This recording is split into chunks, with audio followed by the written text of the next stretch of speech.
Welcome to Samba Samba. Enjoy the video. You begin by signing into your Google account. This ensures you have the right profile. Once signed in, open Personal Info from the left menu because that's where name fields live. Click the name row and then the pencil icon to enter edit mode. Make sure you use the account you intend to change.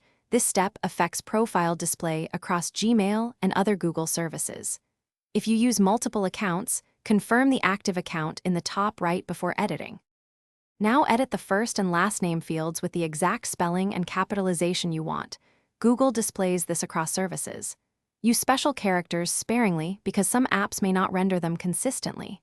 Once your new name looks correct, click Save to commit the change. Google will propagate the update to Gmail, Drive, and other services. This can be instantaneous or take minutes. If you have a G Suite account, your admin may override changes, so verify with them. Finally, verify the change by refreshing Gmail and other Google services. You should see your new name in sender fields and profile cards.